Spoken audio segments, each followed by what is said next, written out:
Veamos ahora nuestra interfaz, lo que vamos a estar utilizando para trabajar sobre nuestros distintos archivos. Primero que encontramos al abrir el Robot Structural Analysis es una pantalla de bienvenida en la que podemos escoger proyectos previamente creados, los más recientes, abrir un proyecto nuevo o crear uno nuevo dependiendo del tipo de estructura que estemos trabajando. Ahora aquí es importante señalar este botón que dice más. Podemos encontrar 4 tipos de estructuras en este momento, pero al hacer clic sobre este botón veremos que hay muchos más tipos de estructuras y tipos de proyectos que nos permite realizar el programa. Este es para edificios, típico, quizás podemos usarlo más específicamente para concreto y acero cuando son estructuras aporticadas en dos direcciones. Podemos utilizarlo para galpones, aunque son realmente también pórticos espaciales. Este tipo de proyecto para hacer elementos en 3D de shell o láminas. Estos son para estructuras tipo cercha o celosía en 3 dimensiones y este es para 2 dimensiones. En fin, las imágenes son bastante claras y nos permiten hacer distintos tipos de análisis como volumétricos, estructuras de extensiones planas, también axisimétricas o ejes simétricas y estructura de deformaciones planas. En estos últimos dos nos referimos a estructuras de concreto armado, elementos de hormigón armado, y esto es para conexiones de acero, o para crear secciones o elementos parametrizables. Entonces vamos a estar concentrándonos en las primeras dos, que son las más generales, para edificios y para estructuras de acero de tipo galpones o naves industriales. Al escoger cada una de estas tendremos distintos parámetros de nuestra interfaz de usuario. Pero para mostrar mejor los elementos que componen la interfaz voy a utilizar un archivo previo.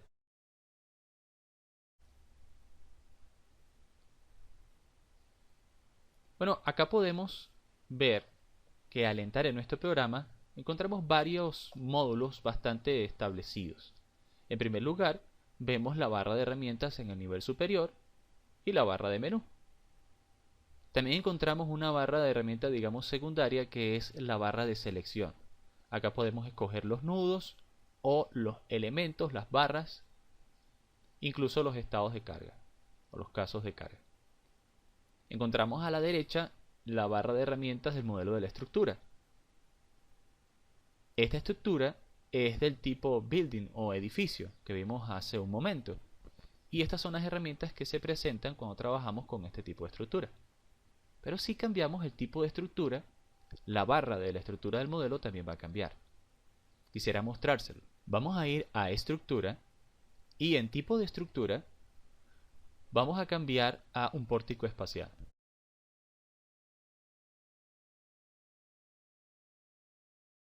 Entonces, como vemos, realmente ha cambiado la barra de herramientas de modelo y ahora nos permite editar estructuras espaciales.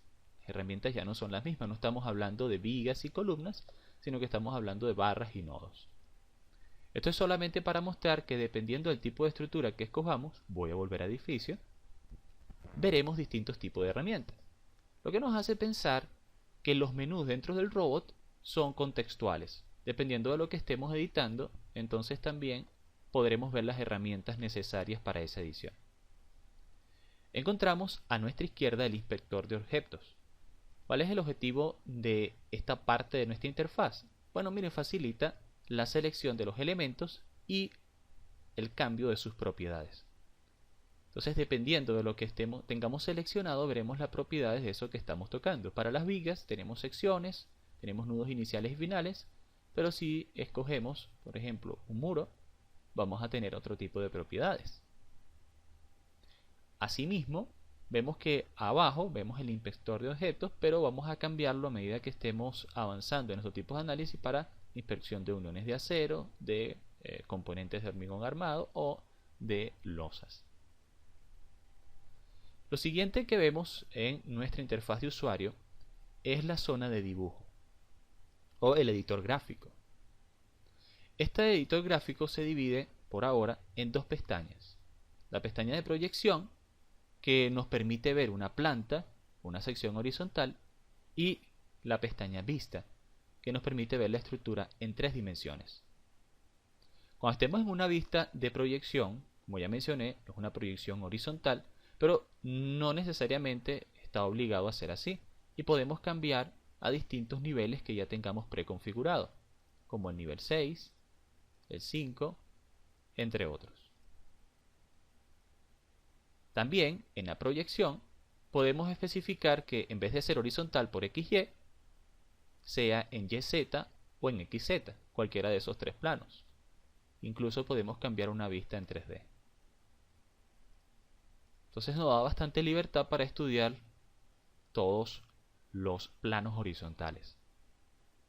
Si vamos a una vista o a la ficha de vista que nos mostrará el 3D, también podemos cambiar el plano en que estamos ubicados y el tipo de proyección que estamos viendo.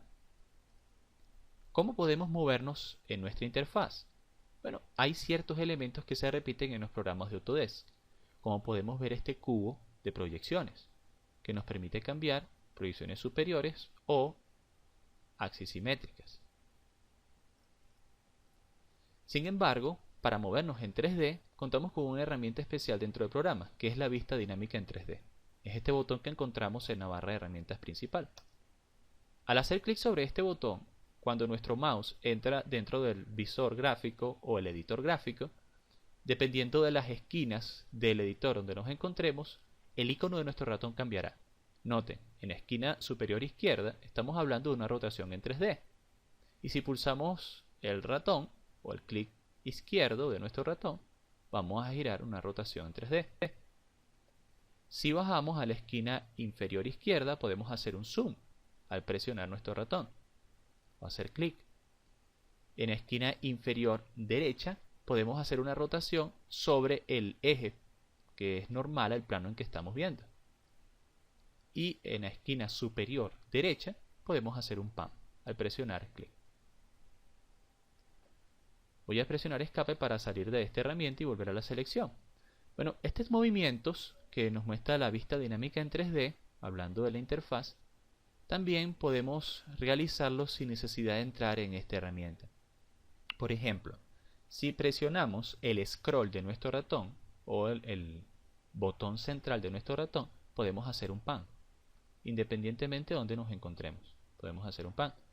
Si damos vueltas al scroll o a la rueda del ratón, podemos hacer un zoom. Y si presionamos Shift y el scroll, podemos hacer una órbita o una rotación. Eso quiere decir que podemos entrar a cada una de esas herramientas sin necesidad de utilizar la vista dinámica. Pero para los que ya han manejado versiones anteriores de Robot, quizás les guste más esta forma de edición. También es importante señalar que si presionamos Shift y el scroll nos podemos mover verticalmente. Si presionamos Control y el scroll nos podemos mover horizontalmente. Muy bien, ya por ahora hemos visto los elementos principales dentro de nuestra interfaz, pero hay un último que no quisiera pasar por alto, y este es la barra de estado. Es la que encontramos justo en la parte inferior de nuestro programa y nos muestra qué es lo que estamos tocando. Por ejemplo, si yo selecciono esta columna que está acá, es el número 1621 y me muestra su sección, así donde empieza su X y su Y. También podemos ver en esta barra de estado cuáles son las unidades que estamos utilizando. Y si ya se ha hecho el cálculo, por ahora dice que los resultados de elementos finitos o del modelo de elementos finitos MEF, por sus siglas en inglés, están ausentes porque no lo hemos calculado. Podemos cambiar a distintos tipos de proyecciones, como proyecciones de shade o tipo alambre. Ya hemos hecho entonces un repaso general de nuestra interfaz. Pero quizás la parte más importante de la interfaz de usuario de Robot es las vistas tipo esquemas. Las vistas tipo esquema están resumidas en este elemento que vemos en la parte superior en nuestra barra de herramientas general. Y lo que nos ayuda es a ir moviéndonos a través de nuestro modelo y mostrándonos herramientas que tengan que ver con la etapa del modelo que estamos trabajando. Así que ayuda al usuario a moverse a través de un modelo nuevo justo por las herramientas que necesita. Como ya vimos, son bastantes herramientas que vamos a utilizar a lo largo de todo nuestro diseño. Por eso, cuando estemos en geometría, vamos a necesitar edición de elementos gráficos. Pero cuando estemos en características, como por ejemplo los materiales, si hacemos clic sobre características veremos que las herramientas dentro de nuestro modelo de la estructura han cambiado para mostrarnos si el suelo será elástico o si vamos a definir distintos tipos de espesores para elementos horizontales como placas o losas. Y asimismo nos da unas herramientas para resultados de los análisis realizados.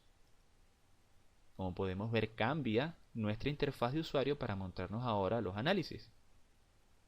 Y ahora aparece en la parte derecha de nuestra pantalla a lo que vamos a llamar cuadro de diálogo, que es muy común dentro de estos esquemas de robot. Estos cuadros de diálogos nos permitirán dialogar, por así decirlo, con nuestro programa dependiendo de lo que estemos trabajando. En este momento son los diagramas o las deformaciones y tensiones que se producen. Pero si vamos a dimensionamiento de hormigón, este cuadro de diálogo nos permitirá editar la armadura. Además de eso, no solamente cambian las ventanas que tenemos abiertas en nuestro programa, sino que también cambia el menú superior. Por ejemplo, si escogemos armadura real, notarán que en nuestro menú superior ahora aparecen elementos de hormigón armado, lo cual no estaba anteriormente. Eso nos va a ayudar mucho a poder conseguir más fácilmente nuestras herramientas a medida que nos movamos por el modelo. Y quizás es lo más importante que debemos conocer dentro de nuestra interfaz de usuario. Muy bien, después de haber hecho este repaso de en qué consiste el ambiente de trabajo en el que vamos a estar nosotros desarrollando los modelos, ahora vamos a pasar al uso de las herramientas.